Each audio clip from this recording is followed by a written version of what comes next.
Alors aujourd'hui, c'est une journée où une quarantaine d'actions sont présentées physiquement dans des stands. Et pendant toute la journée, des rencontres, des échanges, les instituteurs sont ici avec leurs élèves. C'est bouillonnant, c'est une véritable effervescence, vous avez pu vous en rendre compte. Mon école s'appelle Imelda. Je viens de l'école des étoiles. On essaie d'améliorer l'école.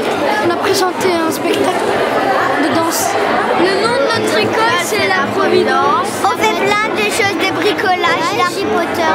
Le projet, c'est un projet environnement. Et on fait une exposition au mois de mars.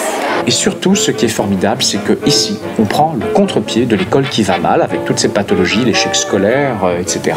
On met à l'honneur des enseignants qui font l'école autrement.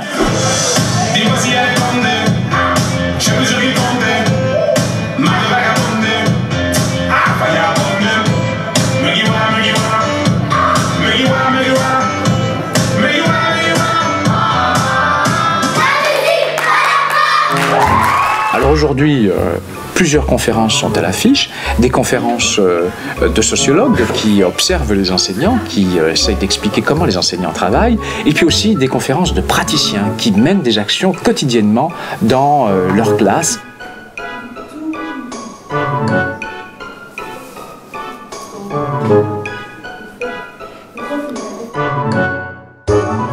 Puis le point d'orgue, c'est à 14h, nous aurons la cérémonie des innovations en éducation.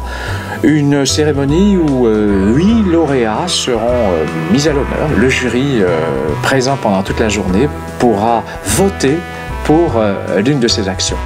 Et si à ce que là, nous pensons que la moindre des choses, c'est effectivement de leur faire honneur aujourd'hui. Première chose, effectivement, nos élèves auraient dû envahir la scène parce que c'est un projet fait par eux et pour eux. C'est ma directrice qui va expliquer.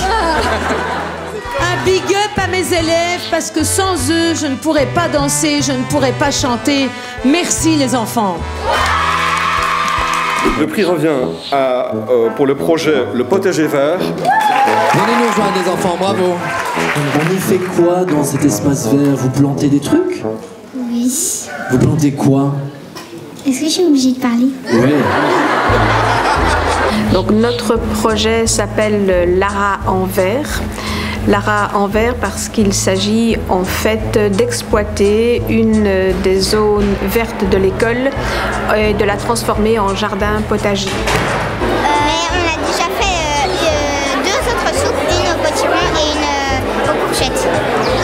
Il faut que les élèves et les professeurs aient ce bonheur d'aller en chemin vers l'école. Et pour ça, il faut faire confiance en leur créativité comme professeur et comme élève. Et en tout cas, que vous ayez eu un prix ou pas, je voudrais vous dire tout simplement un grand merci pour votre créativité. Donc le projet Scola, c'est une possibilité de montrer toutes les ressources des enseignants, tout ce qu'on fait dans nos écoles, et c'est un réel plaisir de pouvoir montrer que dans nos écoles, nous faisons énormément de choses et que nous avons énormément de créativité. Nous avons passé une excellente journée. Vraiment, on remercie Scola ULB parce que l'organisation était extraordinaire et impeccable. Les enfants ont été très très heureux, les enseignants aussi, donc c'était vraiment un réel plaisir.